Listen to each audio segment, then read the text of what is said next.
Hey everybody, it is Mack, and it is a Tuesday and time for us to do our weekly read through the responses we get for the week's burning question.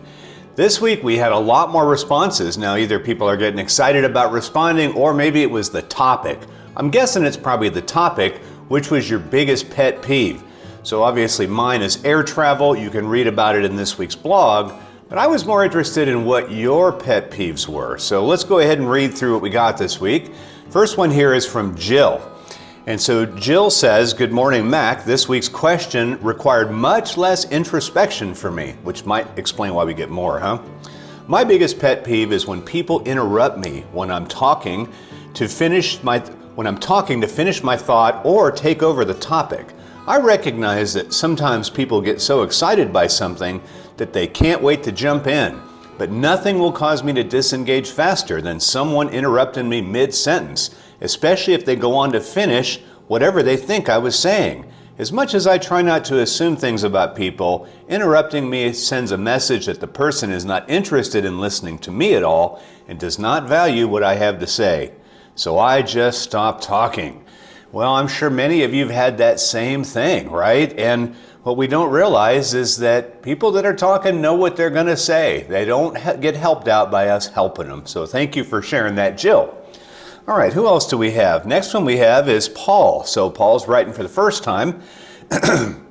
And so he says, "Mac, when my daughter was growing up, she made a comment to her mother about my pet peeve that would truly at times set me off. This may not sound like a major issue, but even today it sets me on edge. As I filled the car with fuel at the self-service pumps, and of course using the pay at the pump feature, I would always ask for a receipt of the transaction to be printed at the pump. However, the printer at the pump at times would not work or would be out of paper to print. I would storm into the cashier window and request a copy of the receipt and make a comment about the non-functioning printer at the pump. Now, for my daughter's comment that I remember and is true. On an occasion, my wife and daughter, she was about 8 or 9 years old at the time, were in the car when the non-functioning printer at the pump occurred, and as I headed for the cashier for my receipt, my daughter, who was watching me pump the gas and complete the transaction, said to her mother, 'Oh no, the machine is out of paper. He's going to be mean to the cashier lady and mad at us for the rest of our trip.' The simple task of not replenishing the printer paper gets me." He says, "I hope this is a little humor for your day." Well, I think for all of us, isn't it? And he says, "Normally I'm a very calm, easygoing person." You know what? I think most of us are. But man, it's those little things that just needle us. Now, personally, I don't ever ask for a receipt, but if I get to the pump and it says, "See the cashier," I get in the car and go to the next gas station. I don't want to go inside the gas station. All right, who do we have next? Next is Heather. Heather's one of our regular contributors. She says, "Hi, Mac. Great burning question. My biggest pet peeve is being late. I know we're all human and it's inevitable that we will be late from time to time, but it really bugs me if I know I'm going to be late. Because of my job as an HR manager, I conduct interviews frequently. Sometimes a candidate will be a few minutes late, and that doesn't tend to bother me too much. But when someone else on the interview panel is late to the interview, it really bothers me because the appearance it gives is that we are not respecting the candidate's time." And I can relate to that backpack hitting you in the head when you're sitting in the aisle seat. That was last week's pet peeve, right? Which, by the way, on my last flight, got hit in the head again. Must be my head is a magnet for backpacks, huh? All right, next is from Linda, who is a first-time contributor here. She says, "Hi, Mac. One of my pet peeves is waiting in the grocery line while someone writes a check. Hard to believe people still do that. Well, you need to come down here to Tennessee, because if it's a line and there's old people in the line, you can bet at least one's going to whip out the checkbook. I had to ask my mom. I said, 'Mom, please tell me you don't write checks.' And then one day she wrote a check. So I don't know. It's a pet peeve of mine too. Linda, thank you for sharing. I know it sounds stupid, but yeah, it's kind of ridiculous, isn't it?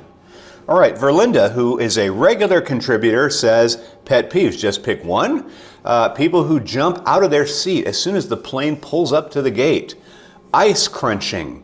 Wearing too much fragrance. If I smell you before I see you, it's too strong." 3 excellent pet peeves. Yeah, I think honestly, I'm one of those people. If I'm in the aisle seat and the plane's up, I get out of my seat, get my bag, set it there, so I'm ready to walk off the plane. I'm the passenger you like, because I move fast and get out of your way. So I'm okay with that, Verlinda. Maybe if you're in the window seat, yeah, keep yourself seated, right? Ice crunching, absolutely. Gum popping is in that. And crunching the water bottles. I don't have any here, but you know the water bottles you crinkle? And then the fragrance, absolutely. Old Spice, oil of Old Lady, whatever you wear, too much, right? All right, next and finally today is Darlene. And so Darlene says, Mac, in response to your burning question, my biggest pet peeve is when someone leaves a message on a phone and speed reads their phone number and or mumbles their name. I end up having to listen several times to the message before I can decipher it.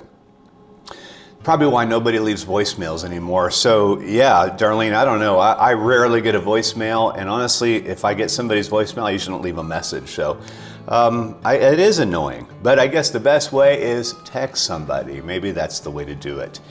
You know, you'll read about the root of pet peeves in this week's blog, and I hope you'll take a look at it, because what it comes down to is anytime we have a pet peeve, it's usually because we are personally inconvenienced. And truthfully, it's good to be the one who gets everything, right? It's nice when everybody looks out for us, but when we're inconvenienced, it's a real bummer. And I think that's what most of these are. So have some strategies, read the blog. This next burning question will take you back to your childhood. I think you'll enjoy it. Thanks for sending in your responses. I hope you continue to do it because I really enjoy reading them. Have a great rest of your week. We'll see you for the next week's burning question. Goodbye.